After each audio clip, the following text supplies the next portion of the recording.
Yo, this is the cream in your coffee, your favorite wrestler's favorite wrestler, the Jewish canon, the physical embodiment of charisma, the most entertaining man in professional wrestling, the Bernie Sanders of professional wrestling, the best of the best, Mr. American Rana, Davey Wrestling, the 104-minute man, the main event. I'm really good at Twitter, the king of taunts, the product, David Starr. And support WrestleTalk and go subscribe. Support WrestleTalk! Donate on Patreon. Who should win King of the Ring 2019? I'm Ollie Davis. This is Luke Owen. Welcome to the Saturday edition of the WrestleRamble, which this week is brought to you by Raid Shadow Legends. Move aside, cartoony RPG games with your candy, rainbows, and goddamn unicorns! Hellraiser attack the unicorns, Gaelic! Get real, raw, and epic with Raid Shadow Legends and enter its world of dark fantasy and realism. The totally free-to-play mobile game Raid has been downloaded by almost 10 million players worldwide in just the last few months, getting an almost perfect score from over 200,000 reviews on the Play Store. The game is genuinely so addictive with the full-voice story campaign, PvP arena, and my favourite, collecting over 400 champions from characters including orcs, the undead, knights and more, with my favourite being Lord Champfort, as I just like to pretend it's Braun Strowman playing the Mountain from Game of Thrones. And there's a new awesome rewards program for new players where you get a new daily login reward for the first 90 days in the game. So support WrestleTalk and download the game using our special links in the video description below to get 50,000 silver and a free epic champion as part of the new player program to start your journey. Good luck, and I'll see you there. Please all do use the link in the video description below to at least download it and give it a go, because it really helps us out at the channel and shows these wonderful sponsors who allow us to do much bigger things and invest in the set and whatnot, that we can work for them. Yeah. And that the SWAF Nation are the best goddamn viewers in the world. Anyway, King of the Ring. Yes. Should we talk about King of the Ring? Yes. Yeah. That's the point. Yeah. Well, I know it's the best. Yeah. But I wanted to say that you and I are probably giving this way more thought than WWE have and are currently. I'm optimistic. Look, if you look at the last month of WWE TV, they have been very measured. They've even taken this storyline of Daniel Bryan and Roman Reigns that they could have hot-shotted into the space of 9 days and said, you know what? I know we've got SummerSlam on Sunday, but we're going to let this storyline breathe. They're letting matches breathe. Everything feels a bit more significant at the moment. Paul Heyman reportedly has the book, and easily most importantly, All Elite Wrestling is on the horizon as a weekly TV product. And WWE must know that to stand a fighting chance, you can't just get good when AEW launches. You've got to get good now, and then you've got a running start, and you can keep those viewers as opposed to pushing them away as soon as AEW debuts. And none of that is wrong. Counterpoint.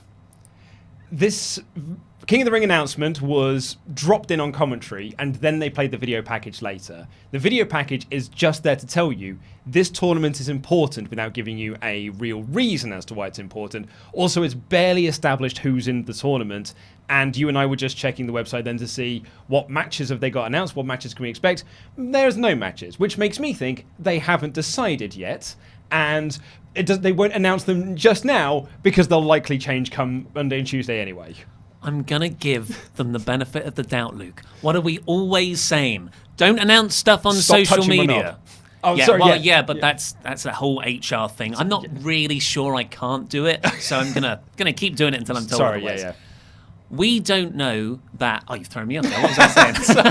That's all I can think about now. Given the benefit of the doubt, they could be.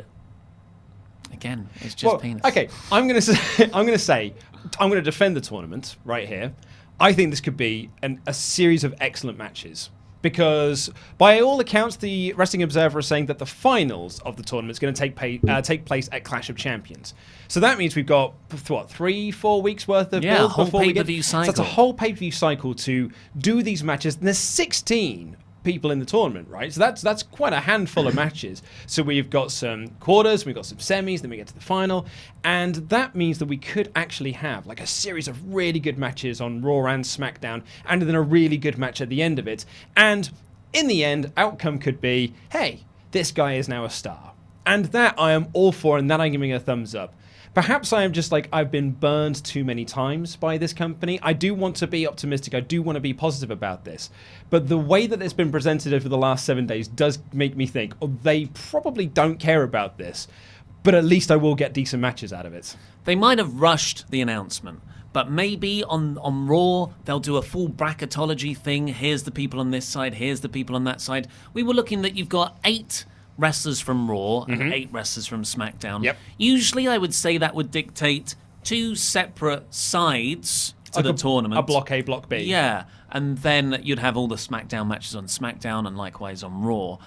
But the wild card thing doesn't seem to be in effect. On the Raw preview page on WWE.com, it does have everyone listed. So I'm just looking at how they'd structure this. The first round of 8 matches, because 16 participants, 8 matches. You could have 2 on Raw, 2 on SmackDown. Following week, 2 on Raw, 2 on SmackDown. Absolutely. I think that's your fine. first week. And if it was me, that's how I would do it. And then you've got 4 quarterfinals.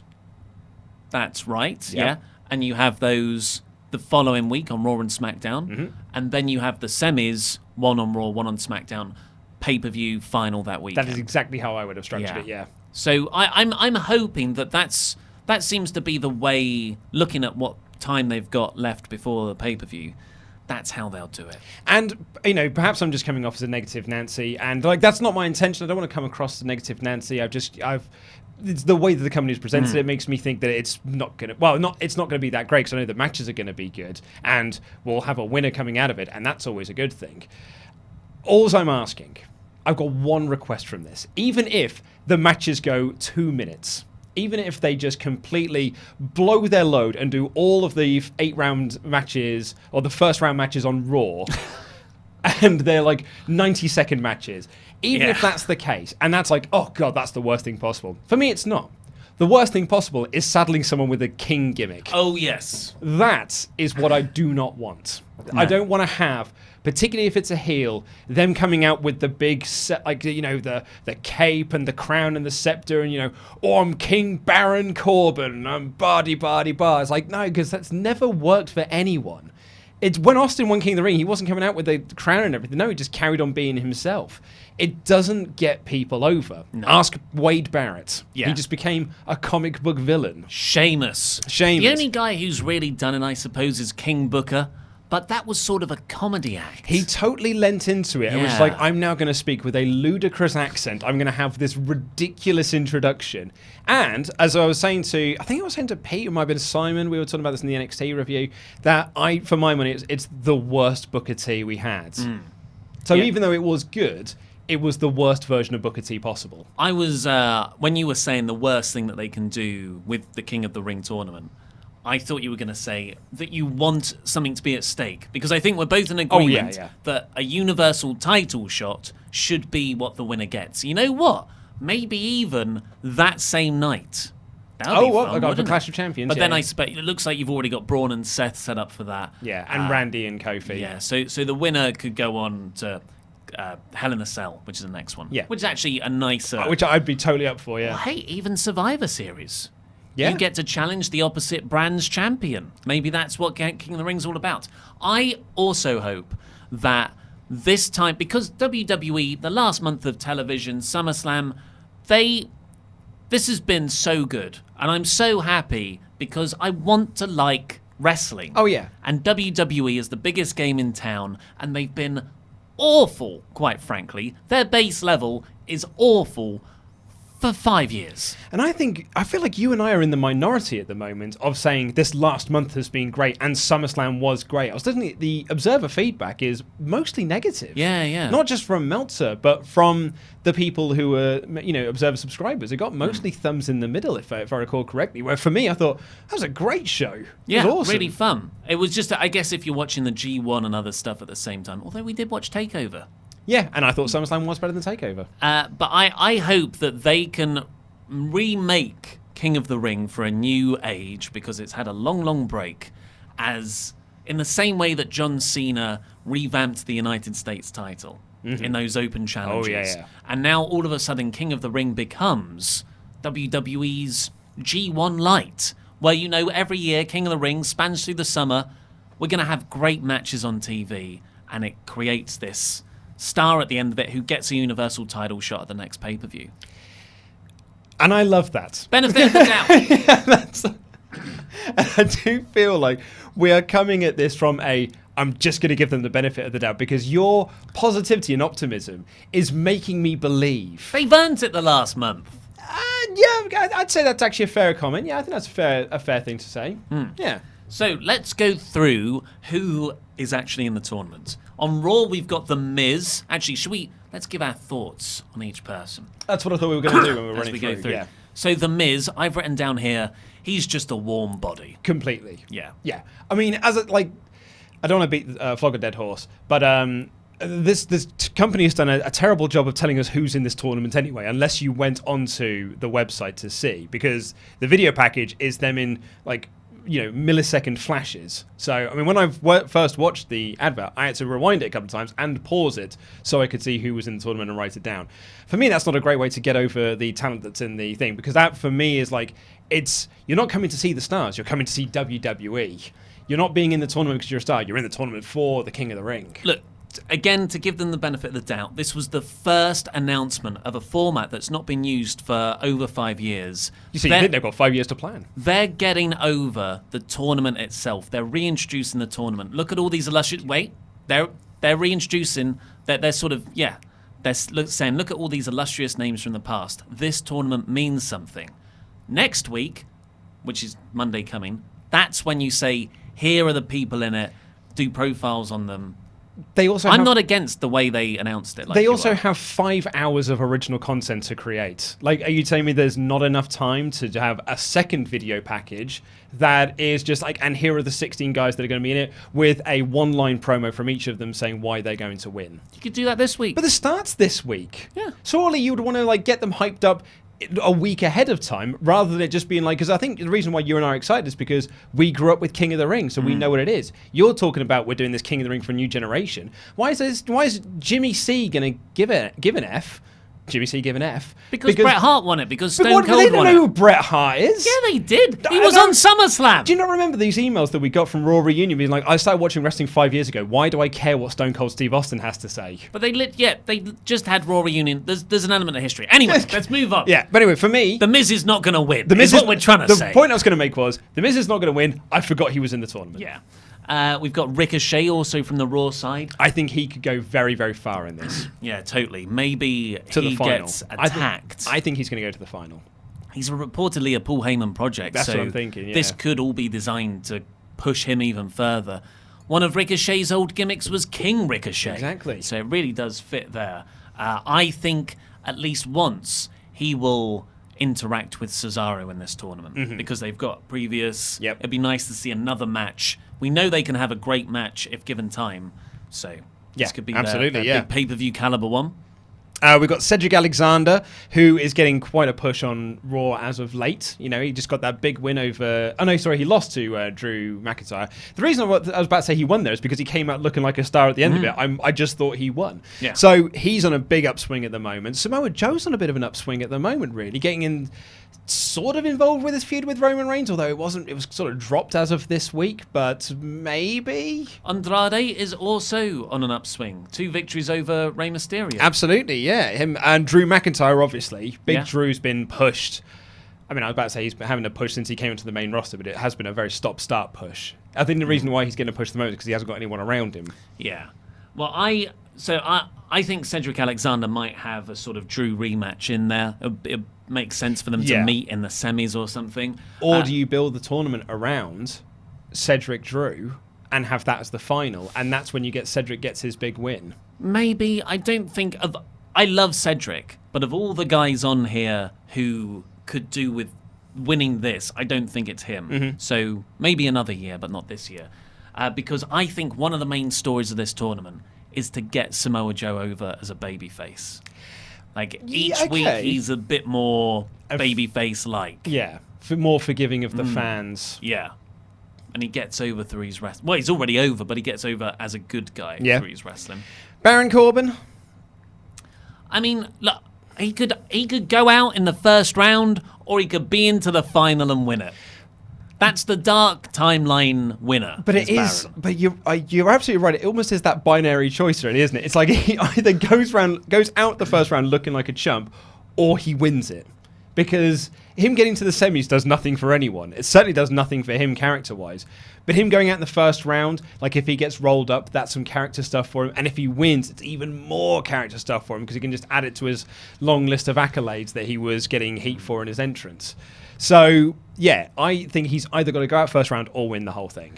I think he is a perfect person to be beaten very quickly by a Cedric Alexander, a Buddy Murphy, an Apollo Crews, and Ali. Yeah. Like one of those former 205 Live guys gets a shock roll-up win really early on, and Baron can get his comeuppance upon finally coming back. More comeuppance. I've also got down, I think Drew's going to be the winner. Oh, yeah, you think it's going to be King Drew? Yeah, I think Drew, and then he can have, that will set him up for a title feud with Seth. Mm-hmm. I think that's a pretty good program. Yeah, I think that's good. Sami Zayn, he's most likely going to be out early, I reckon. Yeah, because he's not really got much momentum. He's a great performer, but character-wise, he's stagnated as Vince McMahon's mouthpiece. You fans are awful. I don't like any of you. I can see Cesaro doing well. Again, Paul Heyman guy, bit of a Paul Heyman project. I could see him, particularly, he might end up being like the workhorse of the tournament as well. Yeah, he can have great matches with anyone. Yeah. On the SmackDown Live side of things, Kevin Owens is in the tournament. I think he goes out pretty early because Shane McMahon screws him. Or Shane just takes him out of the tournament entirely. And replaces him with Elias. Well, Elias is already in it. Oh.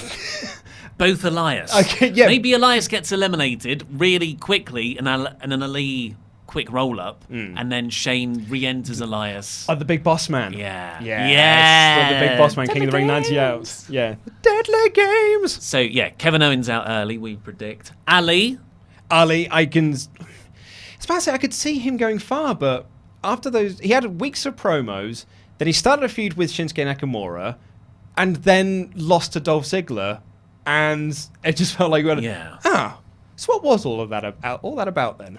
I think Clash of Champions, the next pay-per-view, whole deal is champions, all titles are defended, so maybe Ali's route is actually to face Nakamura. Nakamura takes Ali out in the tournament here to set that up. Mm-hmm.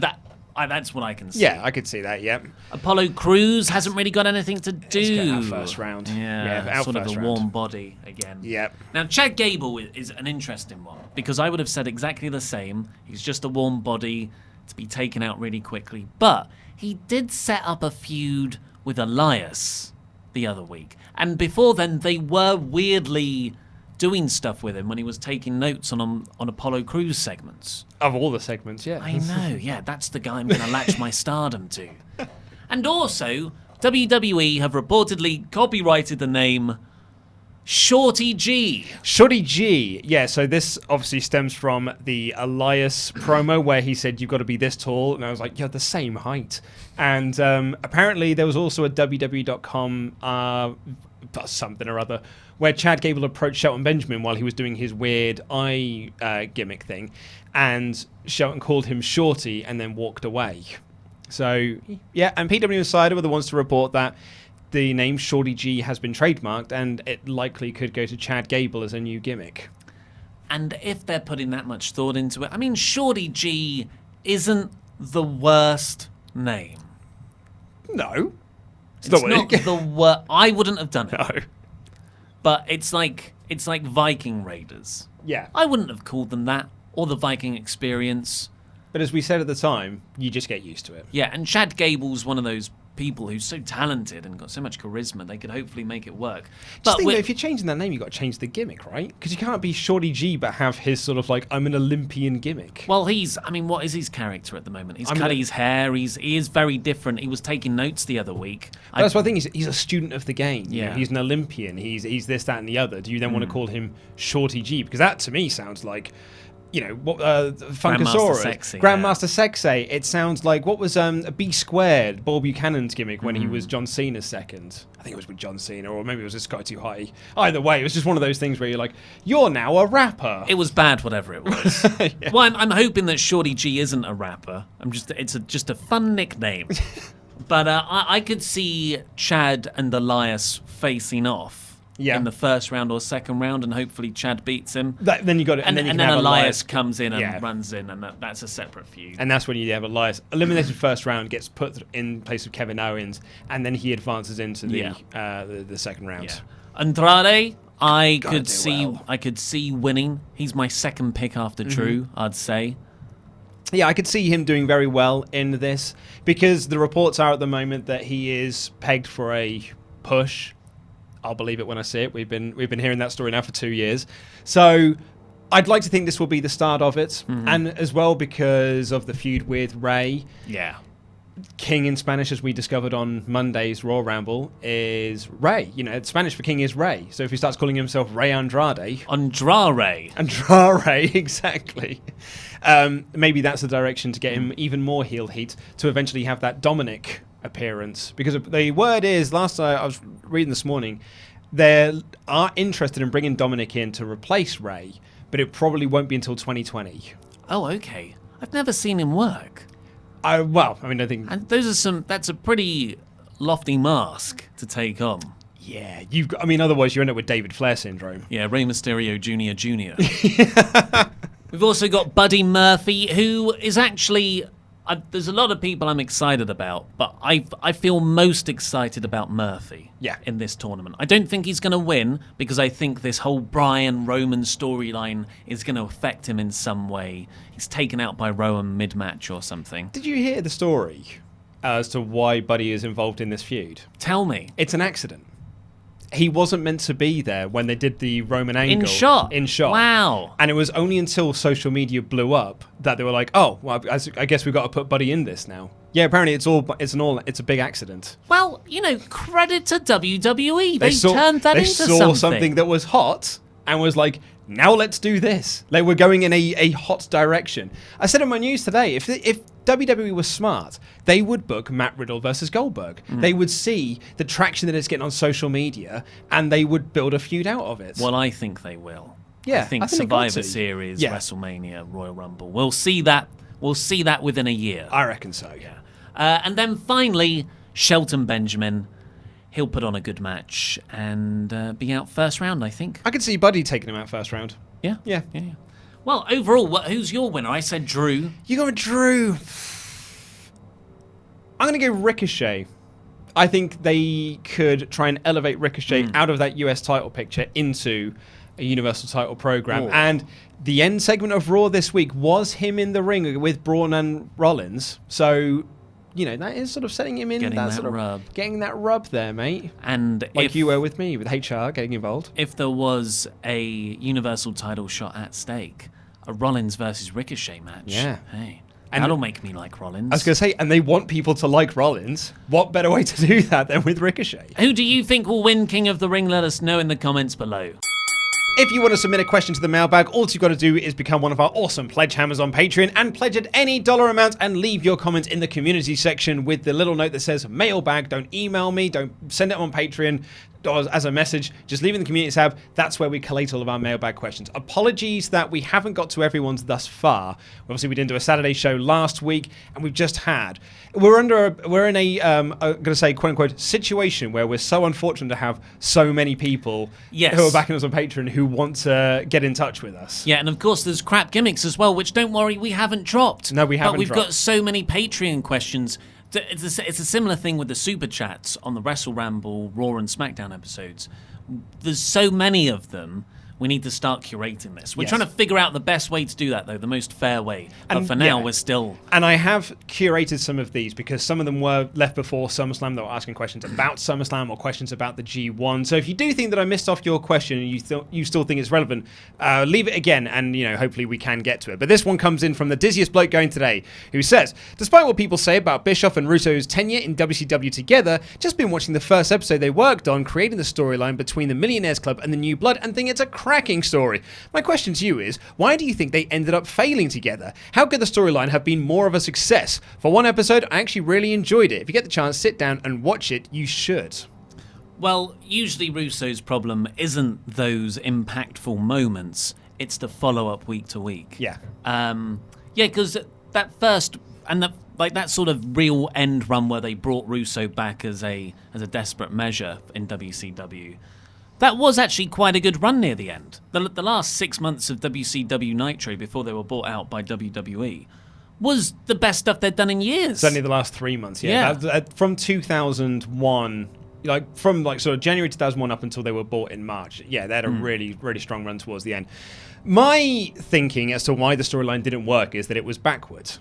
It's because the Millionaires Club were all of these top old stars who had been on top for 2 decades at this point, and fans were sick of them. And there were the young bucks, this young blood of talent who wanted to be on top and wanted to get their shots. However, that young blood of talent were the heels. And the old stars, who everyone was sick of seeing, were the baby faces defending their honor. It was like, no, we want to support these guys. So it just felt like it was such a it was the only WCW could have booked it that way. Yeah.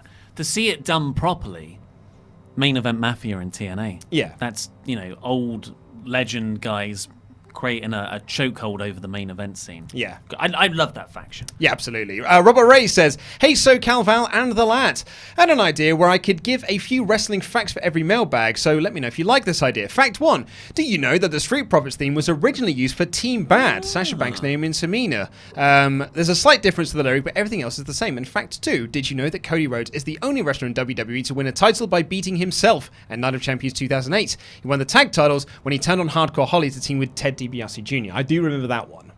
So Ted DiBiase Jr. said, I'm going to have a mystery partner. And Cody and Holly were the tag champs. And Cody revealed himself to be the partner and then beat Hardcore Holly to Swerve. So they won the belts. Yeah. Cool. And that was almost the start of Legacy. But I do like these facts. Yeah. Sean Dunn says, do you think that Daniel Bryan will ever do American Dragon in WWE? Shave the beard, cut his hair, maybe even go Bryan Danielson. Big thank you to the WrestleTalk, Screen Stalker, Screen Grapple team for the hard work they do. Also, big thank you to Ollie Davis, as it looks like you've been working very hard lately on a lot of projects. You guys have been really helpful to my mental health. Lovely time with the boys. Lovely time with the boys. I mean, I think we'll never see full Bryan Danielson in WWE because that Bryan Danielson is cracking Nigel McGuinness's head against a ring post and being very, very violent. But I think we've seen the maximum level of that from him in WWE. He's got a real good vicious heel streak. And in his early run, he did have that shaved head for a bit. Yeah, to be honest, I thought they were going to do it when he turned heel. And he kept saying, I'm going to unveil the new Daniel Bryan. I thought they were going to do American Dragon. Tom Shucksmith, I do apologize, says, hi all at WrestleTalk. First of all, before my mailbag question, I just want to say it's great to see how successful you have become. From being a supporter from before Luke, Laurie, Pete, and of course Randy Andy Datson come on the scene, it's incredible to see how far Ollie has taken WrestleTalk, and I'm loving it now more than ever with the addition of Screen Stalker. Go and check out Screen Stalker, folks. My question is, will you guys be doing meetups shows in the north so as northerners can get a chance to meet you and enjoy the show live? Understandingly, south shows are easier for you as it's convenient, but just wanted to do this mailbag question to let you know I'm certain it would be just as successful as the south shows if you ever decided to do one. Keep up the good work. And do another Overcooked video already. It's a great show. We should do more Overcooked stuff. Overcooked was really fun. We're working out how to structure the Let's Play videos in Screen Stalker. But to this day, it's the best video this company's ever made. Yeah. Well, I don't know. Your Mario Maker stuff is getting pretty fun. Watch this space, Tom, because we literally today, an hour before the recording, one of the promotions that WrestleTalk has sort of started sponsoring is the terrific WrestleGate. Really good. In Nottingham. And we might be at the next show. We're talking about it at the moment. We haven't confirmed anything yet. Nope. But watch this space. Watch this space. Kieran Smith says, hey, Luke, Ollie, and the crew. Hope your day is going well. I had the pleasure of meeting you fine folk last year when I met Ollie at the Milton Keynes New Japan show and Luke outside of a Rev Pro Uprising. It's awesome to still be listening. One of my major issues with WWE recently is no debut feels special. This is obviously before the Fiend. I was going to say. Everyone seems to debut via video package and do nothing in the mid-card for about a year. When was our truly last great surprise debut when NXT talent gets injected straight into the US IC main title scene? And would you like to see more surprise NXT debuts where they were pushed from day one? The trick is, folks, don't go to NXT. Ronda Rousey, AJ Styles. Yep. if WWE pay enough money for you, they'll likely use you better. That's it. Yeah, it's and all about the money. Yeah, Ronda Rousey. That's one of the biggest debuts the company's ever done, with the biggest push off the back of it. AJ had a great debut at the Royal Rumble, but then he sort of faltered for a few months with Jericho. Yeah. Although it was still good stuff. It wasn't until he hadn't turned found heel his feet. But and yeah, went with Roman. When he turned heel on Roman, yeah. I mean, for me, the NXT call-up, the last NXT call-up that had like a big sort of straight push into a big title scene was Balor. Because he was brought up and was straight. yeah. And when he was brought up for the draft, he was sort of singled out as like, I think he was like top 4 or 5 picks for the initial draft. And they were like, you are going to be a star. You're going to be going for the Universal Championship against Seth. Which he won. Sorry. No, I was finished. He won. I'd also say if Lars Sullivan's original plans went well, yeah, against Cena, that would have been big as well. And Yeah, they build him up with video packages over time. Yeah. Dylan Terrell Reeves says, "Hey lads, I showed my girlfriend Shawn Michaels versus Ric Flair at Mania 24 a few weeks ago, and she started laughing at the end of the match. When I asked her what was so funny, she said, Dylan, he's about 60. Shawn should be embarrassed he let him get so much offense in. Are there any iconic wrestling moments that your lady partners found amusing or didn't understand?" Oh, I mean, we'll be here for a long time. My lady partner often walks in on me watching Attitude Era pay-per-views for WrestleRamble Extra that we have to review. Mr. Bikini Contest, the Rumble Bikini Contest. And it's just, she'll be like, this is awful. How did this ever get on telly? And I'll be like, hey, it was 4 years ago. 4 years ago? Some of them. Oh, Christ. We told the story recently, but I showed, because my wife wanted to see The Fiend's entrance, but we had hyped it up so much that it didn't quite deliver on the same level that she thought it was going to be as cool. And she actually said, the production of WWE is awful. I find it unwatchable. She was talking about the severed head. She was like, when you see it from afar, it's really awesome. But then they went really close up, and that showed just how fake it was. I know it's fake. I disagreed. Yeah. Because I was like, how dare you badmouth the name of Tom Savini? It's Get great. out of this house. Yeah, I'm not going, oh wow, it is a real severed head. Like, I know it's a fake head. Yeah. And looking at it up close with the stitched eyes, I think it's cooler. I agree. I think she's wrong. Ryan B. Bad says, "Chop of the morning to you, good brothers. If you were a Ghostbuster, who would you be?" Well, I mean, this might be an easy one because you had a Ghostbuster on your wedding flower from the wedding. Ernie? I think you might have been Ernie. I think you were. I don't think Winston. I would. I think you got Winston's. Yeah. Because I had Venkman. I think. Although really, I would be Stan's. I'm a Venkman. Yeah, you are a Venkman. I feel like I'm be more of a Venkman. Ray. Because I don't know if people know, for your wedding, Yes. where I was an usher, we all got little Lego minifigs of Ghostbusters characters. Yeah, to put on the flowers that went into our lapel, which I'd bought and then turned out they were knockoff versions. So, Still got mine. I know, I've still got mine. It's on as my well. desk Oh, at home. Very nice, mate. Gigi Baxter says, Ollie often talks about how he dislikes champions getting pinned to set up a title shot, and although I agree, I was wondering what his opinion on champions submitting to set up title shots. It's something I've always enjoyed more, as any competitor high on the food chain would naturally avoid injury in a standard match, where up-and-coming wrestlers would try and avoid losing at any cost.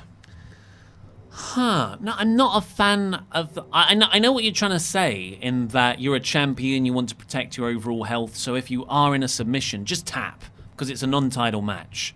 I get that. But I'm not a fan of it just because I think the best way to get those big money, title, pay-per-view matches is by having your champion unbeaten. Yeah. I agree.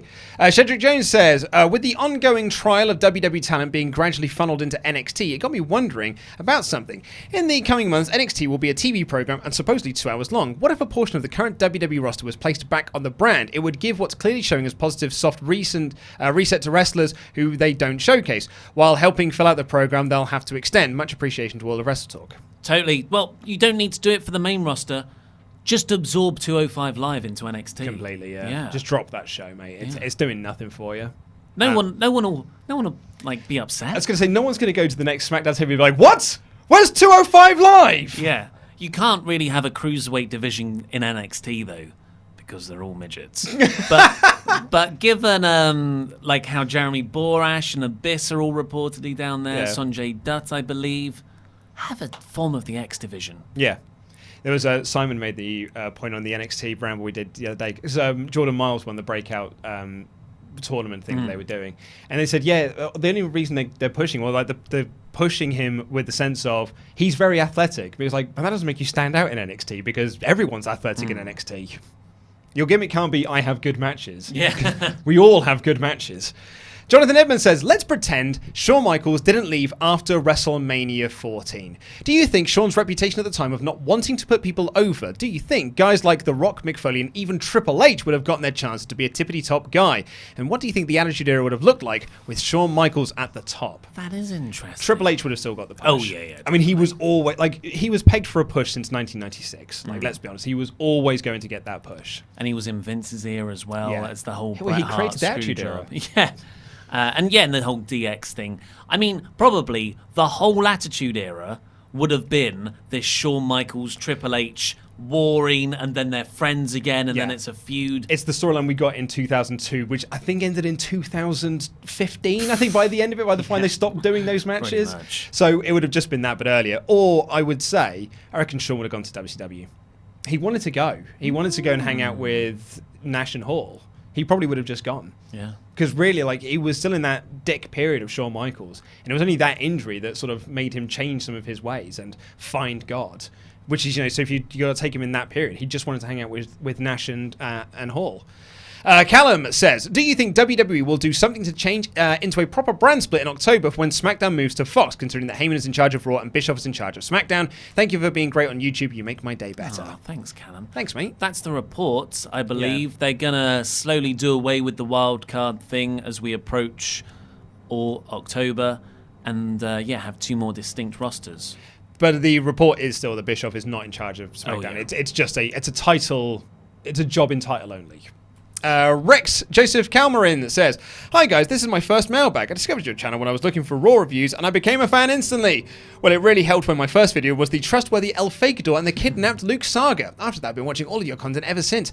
Like many, I listen to your podcast as a source of entertainment and stress relief. You guys help support me during my hardest days of life. Hence, I like to support WrestleTalk by becoming a pledge hammer. Anyway, my question is, will WWE let Renee Young be a play-by-play commentator and be the next voice of WWE? If yes, when will they do it? For me, even with the harshest comments she receives, I can tell that she has potential to be a great and iconic commentator. Thank you for all so much for bringing joy into my life in the world of pro wrestling and YouTube. P.S. I am an overseas nurse from the Philippines working at Cambridge, and I hope to meet you guys someday. Keep up the good work. Yeah, well, go to Royal Quest. We'll be there on August 31st. I don't think she'll ever be a play-by-play commentator, and I don't think WWE will let her do that. Even when she started out, usually when commentators start out in WWE, they'll have a month of, it's a refreshing voice, they add something different. I liked Coachman when he returned, but then I got, he was overproduced. But then WWE and Vince McMahon overproduced them and it just becomes sound bites.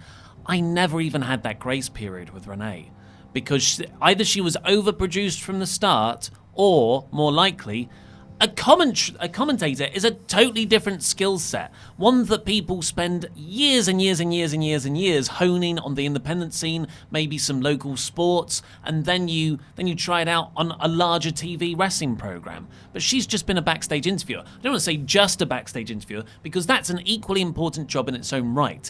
But she doesn't seem to have that skill set. Neither does Percy Watson. Neither does Beth Phoenix. Neither did Amy Dumas. Neither did, Byron Saxton's actually been pretty good at it sometimes. That's because I think he's found a character. Yeah, now. yeah. I think, and it's since Kofi won the belt that he sort of really found himself, and he's not just there to be bullied by. And I think it's there. I think Byron has improved now because he's not being produced to be, hey, I love the baby faces, which is what all he did previously. It was, the baby faces are all awesome, and the heels are very bad. That was all of his commentary was for years on end, even in NXT. It's for me, it's a producing thing. I think the commentators are too overproduced, and it doesn't make them sound unique or special. I don't think she'll ever sound iconic at this stage because even as the first female commentator on the main roster, she is just there to be a sound. Like, you may as well just have a soundboard. Yeah. You may as well just like pre-record. Nice. Yeah, pre-record a couple of things and then just every now and again push a button. I can't believe I just saw that. What a moment! You know, and just they showed a video package on NXT this week that's sort of like, here is everything big that happened at TakeOver. It's a sort of 2-minute thing, you know, soundtrack to the new Slipknot track, and you've got so much commentary from Morrow, so much commentary from Nigel. The only thing that Beth had in this, you know, 2.5-minute video package was her going, "Oh!" And she did it twice. And that's all she contributed to this whole video package. Yeah. Which means she did commentary for nearly 3 hours and said nothing of importance. And that's not her fault. It's just the way they're produced. But it's also potentially because they're not cut They're out not- for commentary, yeah. and they're selected because of that they've got a third spot to fill, as opposed to let's actually find a very good female commentator from the WNBA or something who has an interest in wrestling and groom them. Completely.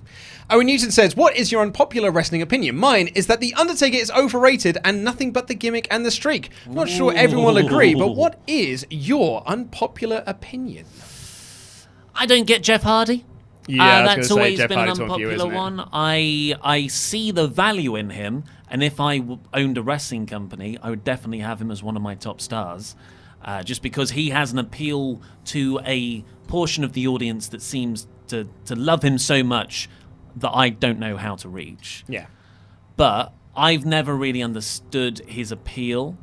I think he looks a bit goofy. He's a bad promo. He's a sloppy wrestler now. And arguably before. Yeah. And also, let's be honest, he drives a lot, or drives under the influence a lot, and I think that's morally reprehensible, but we all keep saying, oh, but it's Jeff. Yeah. I don't know if this is an unpopular opinion, but I think that Randy Orton's boring. And I think he more or less always has been. I think he is I've never understood WWE's infatuation with him being like, he is a legend. He has got everything it takes to be a great wrestler, because for me, excuse me, I got so choked up on my own words there. That's the Orton doing a sort of voodoo It was thing. to venom your getting neck, inside yeah. me.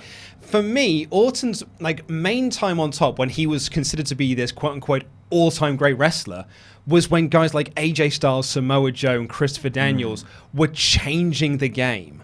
And I think Randy Orton has never progressed from that point. Whereas everyone else has evolved and the sport has evolved beyond him, Randy is doing the exact same thing he was doing 15 years ago.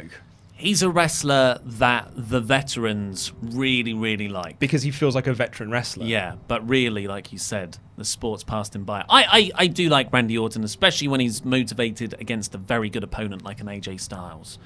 But yeah, that I thought that Kofi match would be good, and it was at the start, but then it just flattened out. It fell into every Randy Orton match you've ever seen. And that's why my unpopular opinion is, I don't think Randy Orton is deserving of the title that he has had bestowed upon him. Well, that's all we've got time for this week, folks. We will eventually finish off and catch up with your Patreon mailbag questions. Here's my advice to our pledge hammers. Don't leave any mailbag questions this week. Yeah. Because they're likely not going to get got to. So just hold off. Just hold off due to backlog, and then we'll eventually get through them all. We'll find a way to make this work. But for the meantime, please click the videos that have just appeared on the desk to catch up with the latest awesome WrestleTalk things, and press the link in the video description below to install Raid Shadow Legends. It's a really fun game. I've actually become worryingly addicted to it, to give that a go. I've been Ollie Davis, this has been Luke Owen, and that was Rambling.